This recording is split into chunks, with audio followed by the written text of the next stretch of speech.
जी अस्सलाम वालेकुम रहमतुल्लाहि व बरकातुहू। जी ठीक है, वो पहले हमारा कंसेप्ट नब्ज़ का क्लियर हो चुका है। जी अल्हम्दुलिल्लाह। अब हम करते हैं उज़वी नब्ज़ पे बात कि नब्ज़ उज़वी क्या होती है। यहाँ पे आप थोड़ा सा गौर करते जाएंगे। उज़वी नब्ज़, अब इसके अंदर हमने क्या देखना है। ये हमारा है दायां हाथ और ये हमारा है बायां हाथ। ठीक हो गया। ये हमारा अंगूठा आ गया जी, ये उंगलियां आ गई जी, जो भी कह लें। ये अंगूठा आ गया, ये उंगलियां आ गई। ठीक मुख्तसर बात, है। इसके अंदर ये पहली लकीर आ गई, जी ये दूसरी लकीर आ गई। हमेशा नब्ज़ जो है वो कब देखी जाती है, दूसरी नब्ज। ये हाथ की ये पहली नहीं दूसरी लकीर छोड़ के देखी जाती है।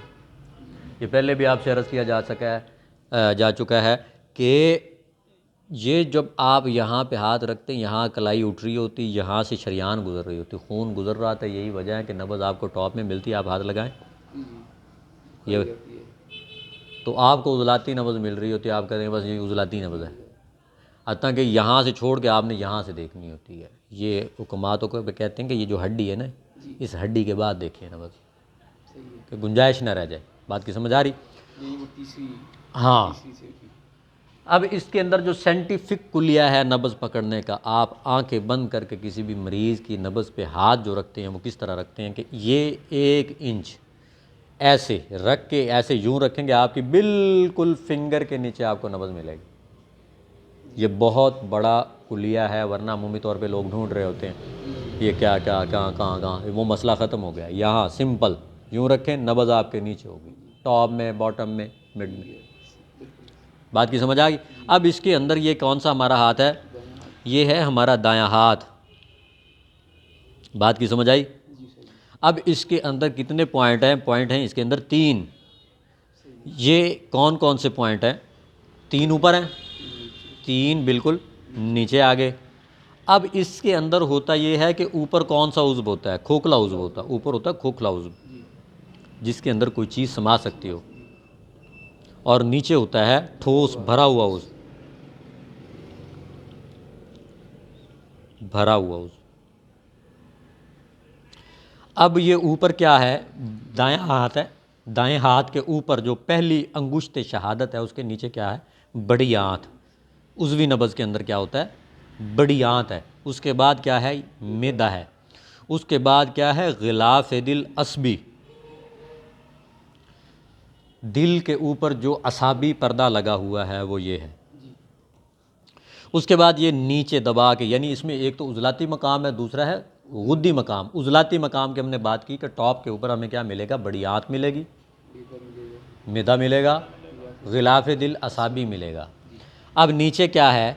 इसके नीचे है, दबा के नीचे, नीचे है जी फेफड़ा। जी। उसके बाद क्या है? तीली। तहाल। उसके बाद क्या है? दायां गुर्दा। गुर्दा। तीसरी उंगली के नीचे क्या है?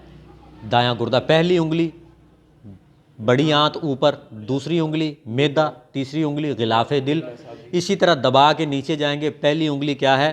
फेफड़ा, दूसरी उंगली तहाल है, और तीसरी क्या है? दायां गुर्दा। दायां गुर्दा है। ये हमारी है दाई नब्ज़। अब हम चलते हैं बाई नब्ज़ के अंदर क्या होता है। बाई नब्ज़ में भी वैसे 2 लकीरें छोड़ दें, हड्डी के बाद शुरू करें। उसके अंदर भी वैसा है। बायां हाथ आ गया, जी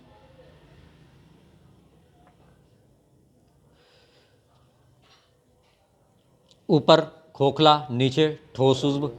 अब थोड़ा सा यहाँ पे गौर कर लें। क्या कर लें? गौर कर लें। ये क्या है? ऊपर होती है छोटी आंत, स्मॉल इंटेस्टाइन। दूसरी उंगली ऊपर क्या होता है? पित्ता। पिता।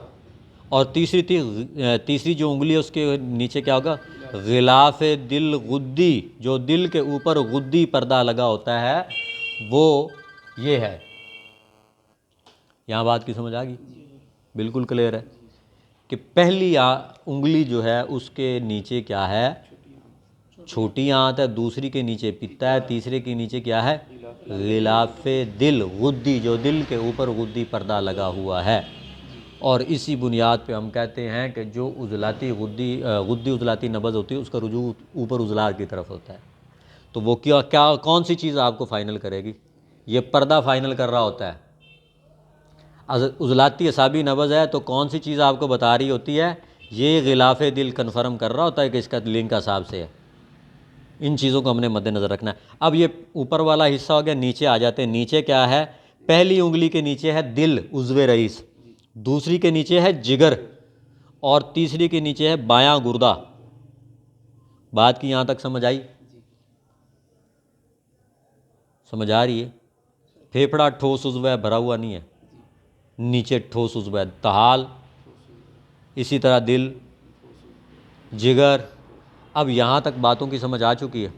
अब हमने क्या करना होता है कि सबसे पहले हम नब्ज़ देखते हैं कौन सी कि असाबी है, उजलाती है, गुद्दी है, अपने पूरे पैरामीटर कर लेते हैं। अब साबर साहब क्या फरमाते हैं, साबर साहब रहमतुल्लाह फरमाते हैं कि जब भी जिस्म के अंदर कोई भी सोजिश पैदा होती है या वरम पैदा होता है तो वो मुफरद उज़्व के ज़रिए अफरातो तफरीद के साथ पूरे जिस्म में सरायत कर जाता है। उस वक़्त हमें ये सोजिशें मिल रही, बाज़ दफ़ा हमें मकाम गुदद पे नब्ज़ मिल रही है, गुद्दी नब्ज़ मिल रही, लेकिन बड़ी आंत पे भी मिल रही होती है सोजिश के। इसका मतलब है बड़ी आंत के गदूद सोजिशनाक हैं।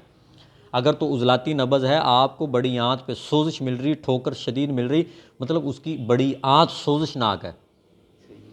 गदूद में वरम आ चुका है, बड़ी आंत जो है वो पिलपली सी चल रही है, तो इसका मतलब ये है कि वहाँ वरम आ चुका है। इसी तरह पित्ता है, इसके ऊपर जब सोजिश आ जाती है तो ये भी आपको बता रहा होता है, इसके अंदर शिद्दत हो जाती है। तो वो जो आपके मैदा है उसके ऊपर भी ये चीज़ें मिल रही होती हैं कि आपके मैदे पे सोजिश है, आपके मैदे पे वरम है, या आपका मैदा तस्कीन से फूला हुआ। आप असाबी नब्ज़, उजलाती नब्ज़ और गुद्दी नब्ज़ देखने के बाद ये फ़ैसला कर सकते हैं। यहाँ तक बात की समझ आई? अब हम चलते हैं कि ये बनता क्या है। अब ये देखें कि ये गिलाफ़ दिल असबी है, ये गिलाफ़ दिल गुद्दी है। बात की समझ आ रही? यूँ आया ना जी, ये हाथ हमने ऐसे जोड़ दिए ना जी, ऐसे आया ना, तो ये दिल खड़ा, ये गिलाफ़ दिल गुद्दी खड़ा, ये गिलाफ़ दिल असबी खड़ा, और दिल कहाँ खड़ा, ये खड़ा। तो यहाँ पे हम ऐसे खड़ा करेंगे तो ऐसे खींचेंगे तो ये हमारा ट्रायंगल बन जाएगा। बात की समझ आ रही कि हमारा ट्रायंगल क्यों बनता है? कि ये दिल खड़ा, ये गिलाफ़ दिल है और ये गिलाफ़ दिल है। जब इनको हम जोड़ेंगे, कैसे जोड़ेंगे कि इस तरह थोड़ा सा फ़र्क और समझ लें कि ये है बायां हाथ, क्या कौन सा है, बायां, और ये है दायां।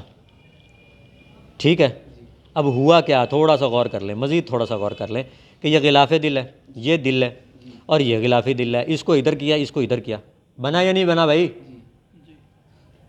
ये आपका ट्रायंगल बन गया भाई, कि दिल ने खून। अब इसमें थोड़ा सा मज़ीद हम गौर करते हैं कि यहाँ से हम क्या करते हैं, बाई नब्ज़ के अंदर हम देखते हैं उज़वी नब्ज़। सर ये बयां आते ना? जी जी, तो यहाँ तो नहीं, हमने ऊपर नीचे लिख दिया था ना। नहीं, तो हम इस नब्ज़ से दिल को तो नहीं देख रहे ना? दिल तो बाएं हाथ में देख रहे हैं ना, जी, ये बायां हाथ है। अच्छा यहाँ ये बायां है। हाँ, यहाँ ठीक है, ठीक है। वो उसकी पोजीशन चेंज की है ना, वो उधर करना था, वो उधर हो गया। समझ आ गई बात की? नहीं समझ आई, यहाँ देख ले, सही है। ये गिलाफ़ दिल खड़ा, ये गिलाफ़, ये दिल खड़ा, हमने जोड़ा, ट्रायंगल बन गया। अब यहाँ जो बाई नब्ज़ है ना, बाई नब्ज़ के अंदर हमने क्या देखना है कि दिल ने खून फेंका, जी, फेंक रहा है या नहीं फेंक रहा, उसका प्रेशर कहाँ तक, गुदत तक पहुँच रहा है या नहीं पहुँच रहा। सही। अब गुदत तक नहीं पहुँच रहा तो ये क्या है, तस्कीन है, इसको यहाँ पे पहुँचाओ। क्या करेंगे आप, मुहर्रक देंगे, शदीद देंगे,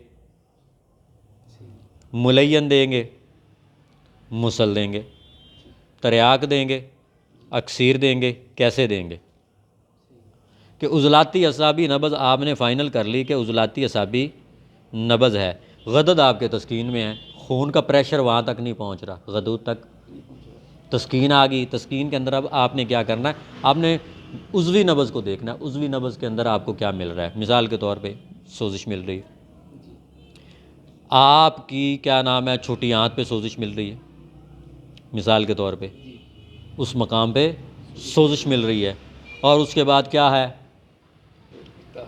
मैदा है, मैदे के ऊपर सोजिश मिल रही है आपको।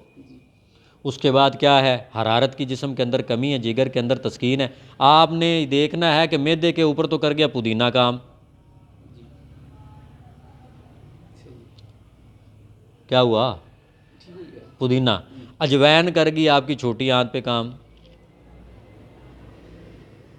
गंधक कर गई आपके जिस्म के अंदर हरारत का काम, तो आप उसको उठा के तरिया के मैदा दे देंगे। बात की समझ आई या नहीं आई? यहाँ इन चीज़ों को मद्देनज़र रख के जिन जिन के अंदर सोजिश है या जिनके अंदर तस्कीनी सूरत है, तस्कीन वाले को डायरेक्ट हम वहाँ पे जगह जाके लगा देंगे। तो जिन जिन मकाम पे ये चीज़ें आ रही हम उसको डायरेक्ट लगा के अपना काम ले लेंगे। तो इसका मतलब क्या है कि दिल ने खून फेंका, जिगर तक पहुँचा, नहीं पहुँच रहा तो वहाँ पे पहुँचाएँ, पहुँचा के मुहर्रक दें, शदीद दें। बात की समझ आ रही? अगर तो कब्ज़ की सूरत है, छोटी आंत से मवाद का अखराज करना है या बड़ी आंत से करना है, जैसे सौदा को यानी कि निकालना है तहाल से 3 मुसल दे दें। बलगम को निकालना है हब्बे साबर दे दें, या फिर आप क्या करेंगे 3 मुलय्यन दे देंगे। अब आपने क्या करना, छोटी आंत से मवाद को अखराज करना है 4 मुसल दे दें। बड़ी आंत से मवाद का अखराज करना है 5 मुलय्यन दे दें। बज़ाहिर आते जाए ना, आगे आ रहे हैं ना जी, ऐसे आगे आगे आते जाए। अब जिगर और पीते से सफरा खारिज करना है, रेवंद सारा या 5 मुसल दे दें। गुर्दों से मवाद का खराज करना, हरारत की जाती से सफरा का वो जो है जिसको सकमूनियाँ दे दें। बातों की समझ आ रही कि कौन सा मवाद कब कहाँ किस वक्त हमने खारिज करना है। नब्ज़ हमें बता रही होती है कि कौन सी चीज़ की कब कैसे कहाँ ज़रूरत है। तो यहाँ दिल ने खून फेंका, जिगर तक पहुँचा, नहीं पहुँचा वहाँ पहुँचाएँ। उसके बाद मुकव्वी से जज़ब करवाने की ज़रूरत हो तो मुकव्वी इस्तेमाल करवा दें। हरकत तक लेके जाना, तहरीक दे दें। उस फंक्शन को तेज़ करना है, शदीद इस्तेमाल कर लें। पीछे से तनकिया करना है, गिराना है, तो फिर आप कोई मुलय्यन दे दें, मुसल दे दें। अगर तो वहाँ पे कोई ज़हरों की पैदाइश हो चुकी जैसे बवासीर वगैरह, तो वहाँ पे तरियाक देना है आपने। वो सारी चीज़ें बता रही होंगी, बड़ी आंत में शदीद किस्म की ख़राबी आ रही है, खून निकल रहा होगा या जो भी इस तरह के मामलात होंगे।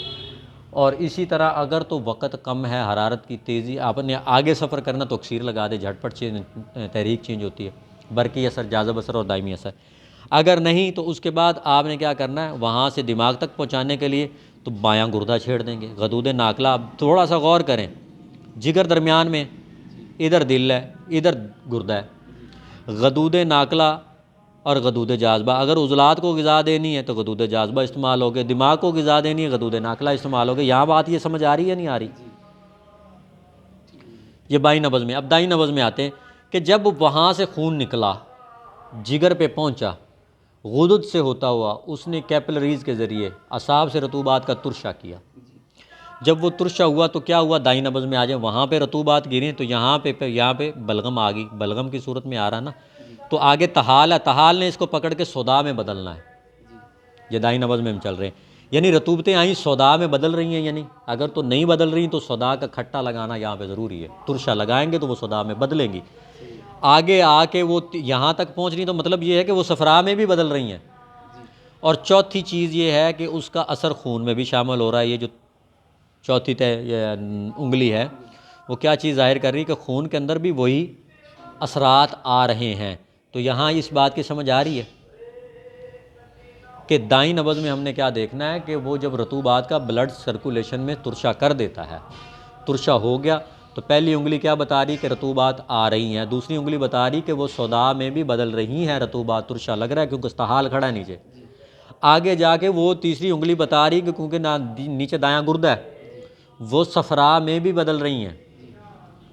तो हमने इधर से अखलात कीमियावी तौर पे, इधर से मशीनी तौर पे उसको भी ठीक करना है। तो ये हमारा एक सिस्टम होता है। इसके अंदर मज़ीद डिस्कस करने वाली कौन सी चीज़ है, कोई समझ आई या नहीं आई? अब इसके अंदर जो पहला हज़म होता है, पहले हज़म के लिए हमने क्या इस्तेमाल करना, पहला हज़म जो है हमारा, उसके अंदर मैदे की ख़राबी, जवार शिमली, अगर तो हज़म की ख़राबी आ रही है। दूसरा हज़म हमारा हाँ जी, उसके लिए हम क्या इस्तेमाल करेंगे, जवारिश कमूनी। समझ आ रही है? तीसरा हज़म जो है हमारा उज़वी, उसके अंदर हमने क्या करना है, हमने 5 हाज़म इस्तेमाल करना है, ये भी हाज़म है। और छठे में हमने क्या करना है, चौथे में जवार शाही। ये हमारे 4 हाज़म पूरे हो गए, जिसे आप उरूकी हज़म बोलते हैं। तो हज़मों की ख़राबी आ रही तो इस किस्म की दवाइयाँ आप साथ साथ इस्तेमाल करते जाते हैं। इसी तरह दूसरे मामलात आ जाते हैं कि फ़र्ज़ कर ले गुर्दे सर्द हैं, लबूब कबीर दे दे, गर्म कर देगा। लबूब के अंदर गुर्दों में सुकेड़ आके उसमें खुश्की बढ़ चुकी है, लबूब हार दे दें, गर्मी से सुकेड़ खुल जाएगा। अगर गुर्दों में गर्मी की शिद्दत से, हरारत की ज़्यादती से वो ढीले पड़ चुके हैं तो लबूब बारद दे दें। बात की समझ आ रही या नहीं आ रही? ये एक सादा सी बात मैंने समझाने के लिए आपको बताया है कि किसी भी चीज़ के अंदर रह के हमने क्या करना होता है, उसके पूरे मैकेनिज़्म को समझना होता है। यहाँ ये बातें समझ आ चुकी हैं। कोई सवाल है तो कर लें। आगे चलते हैं। जी।